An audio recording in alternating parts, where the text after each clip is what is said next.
Assalamualaikum warahmatullahi wabarakatuh. Berjumpa kembali bersama kami di channel YouTube Cikgu FM. Baik Bapak Ibu, kita masih membahas terkait LMS di program sertifikasi pendidik. Dan di LMS tersebut Bapak Ibu sudah disediakan 3 modul yang harus dikerjakan, yaitu prinsip pengajaran dan asesmen umum, pembelajaran sosial emosional, dan pengantar pendidikan anak berkebutuhan khusus. Di sini ketiga modul ini harus Bapak Ibu selesaikan untuk dapat mengikuti UKP PPG. Seperti itu. Dan untuk video kali ini kita masih berada di modul yang pertama, yaitu prinsip pengajaran dan asesmen umum. Langsung saja kita masuk ke dalamnya. Seperti yang sudah kita ketahui bahwa modul prinsip pengajaran dan asesmen umum ini terdiri dari 4 topik. Yang pertama, menerapkan prinsip understanding by design pada pembelajaran. Selanjutnya, merancang pembelajaran berdiferensiasi. Dan dilanjutkan menerapkan pendekatan teaching at rec level pada pembelajaran. Dan yang terakhir, menerapkan pendekatan culturally responsive teaching pada pembelajaran. Dan di sini Bapak Ibu kita masih berada di topik yang ketiga, yaitu menerapkan pendekatan teaching at rec level pada pembelajaran. Begitu Bapak Ibu ya. Dan langsung saja untuk mempersingkat waktu kita masuk ke topik yang ketiga, menerapkan pendekatan teaching at rec level pada pembelajaran. Nah, di sini di topik ini Bapak Ibu seperti biasa akan dihadapkan dengan aktivitas menggunakan alur merdeka, ditambah mengerjakan latihan pemahaman dan menuliskan cerita reflektif. Untuk aktivitas-aktivitas ini sudah sebagian kami jelaskan ya, mulai dari diri, memfasilitasi keragaman kemampuan peserta didik, kemudian aktivitas eksplorasi konsep, pengantar teaching at rec level pembelajaran hingga penutup teaching at rec level pada pembelajaran. Dan untuk aktivitas ruang kolaborasi telaah rancangan pembelajaran dengan pendekatan teaching at rec level juga sudah kami bahas di video sebelumnya. Bagi Bapak Ibu yang belum menyaksikan bisa dilihat di playlist di channel YouTube kami. Begitu Bapak Ibu ya.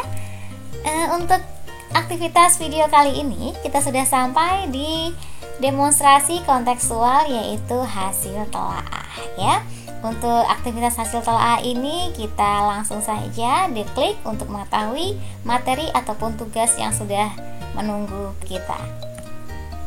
Nah Bapak Ibu, untuk hasil telaah ini seperti biasa kita selalu diberikan alternatif pilihan ya untuk menjelaskan hasil telaah yang sudah kita lakukan. Seperti itu. Dan di sini masih sama, ada 4 alternatif pilihan.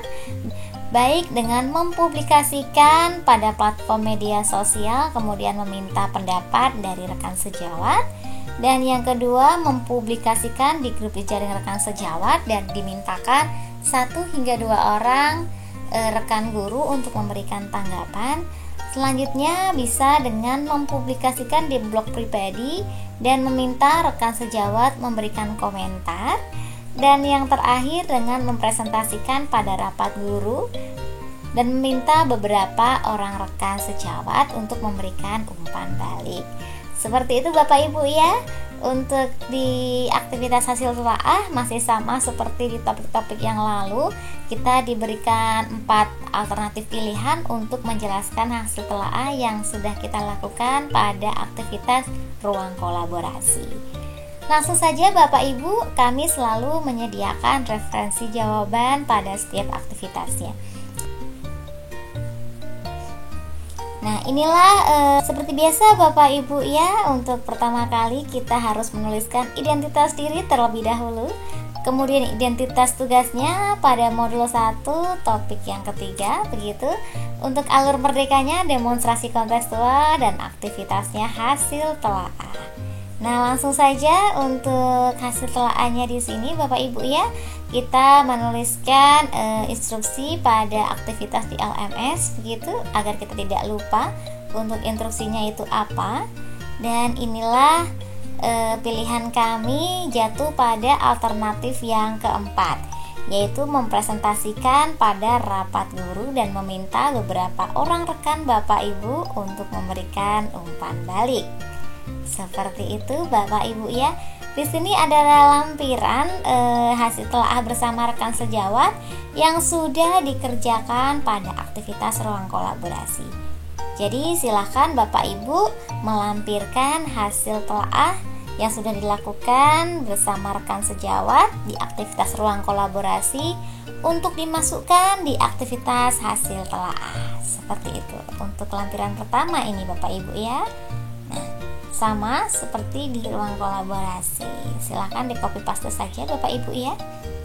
Selanjutnya di sini ada lampiran dokumentasi. Jadi dokumentasi ini berisi tentang foto-foto ketika Bapak Ibu melakukan presentasi di rapat guru. Begitu. Ya. Dilanjutkan dengan lampiran yang ketiga.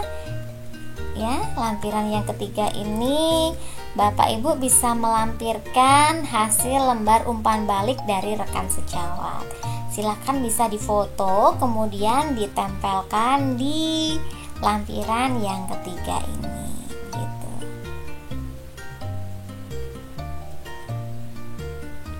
Nah, di sini kami juga lampirkan form lembar umpan balik untuk rekan sejawat Bapak Ibu ya.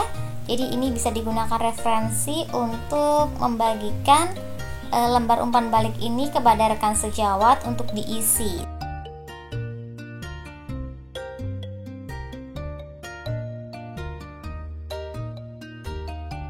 Nah, seperti itu Bapak Ibu ya untuk aktivitas hasil telaah ini. Semoga di video kali ini bisa bermanfaat bagi Bapak Ibu untuk mengerjakan di setiap aktivitas LMS yang sudah disediakan pemerintah dalam program sertifikasi pendidik. Dan sebagai penutup kami mengucapkan terima kasih dan mohon maaf jika ada salah kata dalam penjelasan karena kami juga manusia biasa. Sekian video kali ini, kita berjumpa kembali di video selanjutnya. Tak lupa pula untuk Bapak Ibu untuk like, komen, share kepada rekan-rekan Bapak Ibu agar bisa belajar bersama dan di subscribe channel YouTube kami untuk mendapatkan notifikasi pemberitahuan ketika kami mengupload video-video terbaru. Sekian Bapak Ibu dan kami tutup. Wassalamualaikum warahmatullahi wabarakatuh. Semangat Bapak Ibu.